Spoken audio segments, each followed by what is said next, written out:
Despite being the fastest athlete in the world this year, something was just terribly off with Sha'Carri Richardson.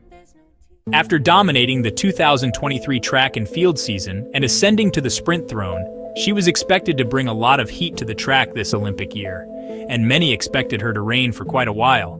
Except she didn't. Richardson is not just a regular athlete. She's a heavyweight. Richardson dominated Sha'Carri Jackson all season long last year. She bounced back from ridicule and embarrassment in 2021 and 2022 to become a world champion, beating the Jamaican favorites. Beyond that, she bagged 2 other medals, again beating some of the best in the world. The truth is that from the start of the 2023 track and field season, there was strong evidence that we were seeing a new and reformed Sha'Carri Richardson. This became evident in the dramatic way she won many of her races. She was tracking down athletes and passing them in the closing meters. Other times, she was celebrating long before the finish line and still winning. To send a warning to her opponents, she said in an interview, "I'm not back, I'm better." And better she was. This 2024 season, Richardson started with guns blazing, and the anticipation of what she would do grew with every race she ran. At the Prefontaine Classic, held on May 25th this year, Sha'Carri opened her 100-meter season with a blazing run, clocking 10.83 seconds, a very decent time to start a season. She won 5 other 100-meter races, including the U.S. National Trials, where she clocked 10.71 seconds, still making her the fastest female sprinter of the 2024 season. Sha'Carri's first sign of vulnerability came at the U.S. National Trials 200-meter final, where she failed to qualify after finishing in 4th place. From there, it was all downhill for her. She was beaten multiple times in the Olympics, and eventually, she was beaten by Julian Alfred in the 100-meter final. That was a painful and disruptive blow to Sha'Carri's plans. The sponsors, who were anxiously waiting to celebrate, had to eat humble pie and make new plans for next year. Speaking of sponsorship, rumors suggest that Sha'Carri is the highest-paid female sprinter in the sport right now. It's also said that a lot of big-name brands are lined up behind her, eager for a piece of the action. The truth is, whenever she steps onto the track, she indeed has a presence that draws attention, the kind of attention that brings in endorsement deals. In spite of all this, there's a problem. Let's dissect this. The reality is that Sha'Carri was the strong favorite this year to add the Olympic crown to her growing list of achievements, steal the show, and leave everyone else heartbroken. But as we know, quite the opposite took place.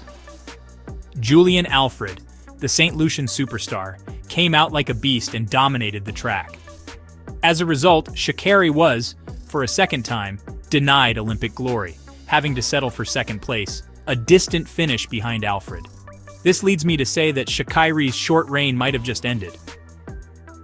She enjoyed her moment of fame last year, but she's finding that staying at the top is a difficult task. The dominance of a single athlete as we know it might just be a thing of the past. Shelly-Ann Fraser-Pryce created an empire for herself in sprinting, dominating and destroying opponents for many years. A long list of athletes have fallen to Shelly-Ann's blade. Veronica Campbell-Brown, Karen Stewart, Carmelita Jeter, Elaine Thompson-Herah, Sha'Carri Jackson, and many others. That's the standard by which up-and-coming athletes are judged. In today's track and field climate, that kind of dominance may never be seen again because so many athletes are now vying for that single spot, and they're all good. Imagine a race with Shelly-Ann, Sha'Carri, a fit Elaine Thompson-Herah, Sha'Carri Jackson, and Julian Alfred, all potential winners. It's incredibly hard for a sprinter to reign for long unless they've achieved a level like Shelly-Ann Fraser-Pryce's. This year, Julian Alfred sits on the sprint throne, but next year it could be Tia Clayton, Sha'Carri, or someone else. Is this the end of Sha'Carri Richardson? Definitely not. It's going to be a serious tussle among the world's best as they seek to dominate. Sha'Carri Richardson sometimes buckles under pressure, so it will be interesting to see how she bounces back. The Diamond League Finals in Brussels was the final piece of the puzzle that showed something was truly off with Sha'Carri. She went up against Alfred and other notable sprinters, and she looked terribly slow, finishing in 8th place. By Richardson's standards, that was truly underwhelming. But what was the reason? What really happened? There are rumors that she's currently dealing with personal issues that are weighing on her. It's alleged she may be in another distracting relationship that's draining her, while others think she handles high-pressure races poorly.